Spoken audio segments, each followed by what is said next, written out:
et plus les locks vont être fines, plus les resserrages devront être réguliers. Voilà. Donc sinon, plus court. Le laps de temps entre deux resserrages devra être beaucoup plus court. Et ça sera le cas, plus tes locks seront fines. Et même dans les micro-locks, tu as des micro-locks qui vont supporter 8 semaines et tu en as au-dessus de 6 semaines, c'est vraiment compliqué. Parce qu'elles sont vraiment fines et celles-ci, 6 semaines, c'est le max. Ok, plus c'est fin, plus ça se casse Plus facilement. c'est fin, plus les resserrages devront être fréquents. Moi, je compare souvent les locks ou les micro-locks, pareil, à une cordelette.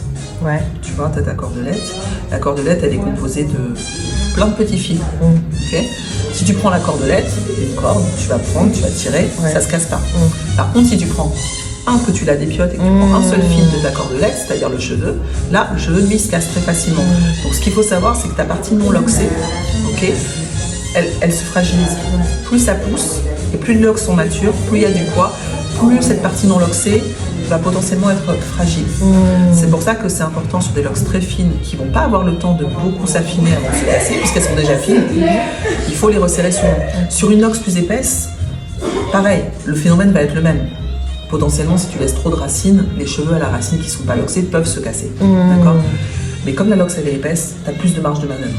C'est pas parce qu'il y en a quelques-uns qui vont se casser que ta lox va drastiquement s'affiner. Sur une micro-lox, c'est déjà tellement fin qu'on n'a pas beaucoup de marge de manœuvre. Ok, mais moi justement j'aurais pensé que justement comme la lox est épaisse et grosse, elle est plus lourde, donc il y a plus de tension sur la racine. C'est plus lourd, mais comme il y a, et c'est vrai, à long terme, d'ailleurs je le dis souvent que des micro-lox dans le temps, quand elles sont très longues et très matures, vieillissent souvent mieux que des lox, parce qu'effectivement il y a moins de traction sur le cuir chevelu. Bah oui, Voilà.